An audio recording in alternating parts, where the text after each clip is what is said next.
Bonjour à tous, ce mois-ci, les musées vous ont réservé un riche programme pour le retour des beaux jours. À la Bovry, l'exposition rétrospective consacrée à l'artiste liégeoise Mady Andrien est toujours accessible. Jusqu'au 14 avril, l'exposition se découvre dans la nouvelle verrière de la Bovry. Baigneurs, amoureux, couples et autres foules lèvent le voile sur l'univers poétique et sensible de l'artiste.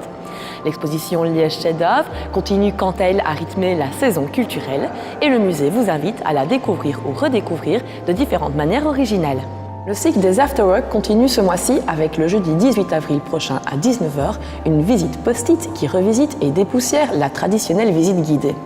Parcourez l'exposition, écrivez les questions qui vous viennent à l'esprit sur des post-it et apposez-les à côté des œuvres qu'elles concernent. C'est l'équipe du musée qui les compilera et y répondra lors d'une visite interactive. Parallèlement, l'exposition sera accessible en nocturne jusqu'à 21h. La soirée pyjama ouvre ses portes aux plus petits de 3 à 6 ans le vendredi 19 avril prochain.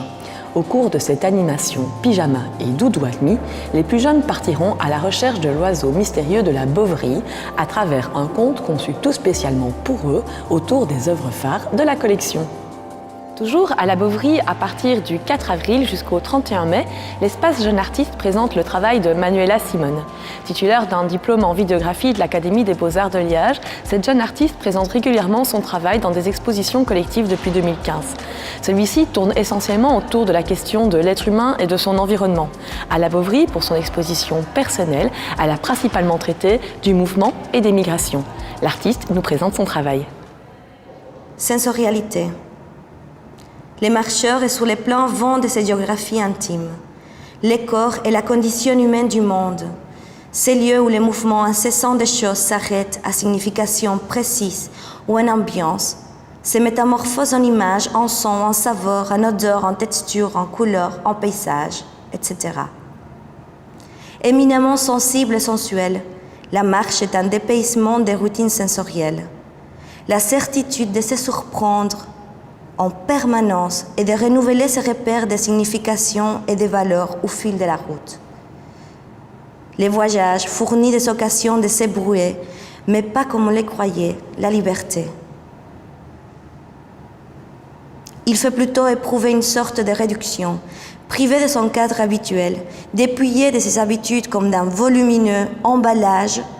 Les voyageurs se trouvent ramenés à de plus humbles proportions, plus ouverts aussi à la curiosité, à l'intuition et au coup de foudre.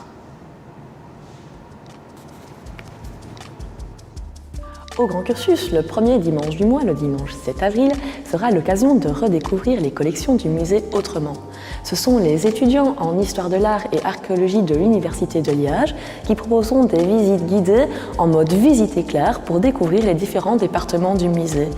Un enchaînement de parcours commentés d'une demi-heure chacun à découvrir à la carte. L'après-midi, à partir de 14h, ce sont les enfants et parents du Créamusée qui laisseront libre cours à leur créativité dans un atelier vase rigolo à partir de papier découpé et des collines. Toujours pour les familles, le dimanche 14 avril, la visite en famille partira à la découverte du musée et des gallo-romains. À la suite de la conquête de Rome par le général Jules César, le mode de vie des hommes de nos régions va connaître de profondes modifications. Nos ancêtres gaulois vont s'acculturer à la culture romaine dans de nombreux domaines comme les loisirs, l'architecture, les rites religieux, les soins du corps et même l'alimentation et devenir des gallo-romains. La visite thématique du dimanche 21 avril propose quant à elle un parcours à la découverte de l'évolution des pratiques cultuelles à travers les importantes collections du musée. Enfin, avant de vous quitter et de vous retrouver le mois prochain pour d'autres news des musées, je vais vous laisser en compagnie de Geoffrey Schoofs, commissaire de l'exposition Lives, qui reste accessible jusqu'au 21 avril. Et en attendant, au mois prochain!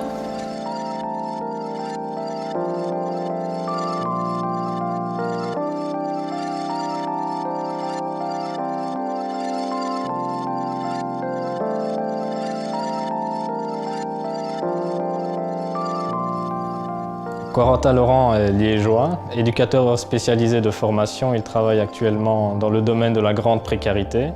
Alors après avoir présenté son dernier projet Human Each Child Story à Lyon et à Paris, il nous revient maintenant avec une nouvelle exposition en territoire disputé. En fait, c'est le résultat de ces nombreux voyages entrepris depuis 2013 dans des pays réputés pour leur complexité, que ce soit Israël, la Palestine, le Kosovo, l'Arménie ou l'Éthiopie. Ce qui intéresse Corentin Laurent, c'est des clichés qui prennent en compte l'enfant, l'homme, la femme dans sa vie quotidienne en dehors de tout cadre politique. Actuellement, on a souvent l'occasion de voir les médias parler des territoires présentés par Corentin Laurent comme le théâtre de conflits entre voisins. Or, ce qui intéresse Corentin Laurent, c'est plutôt l'être humain au centre de sa vie quotidienne, car même s'il y a des conflits, les êtres humains continuent à vivre, que ce soit les juifs, les musulmans ou les chrétiens, ils continuent toujours à acheter leur pain ou à se rendre au marché, à vivre une vie normale.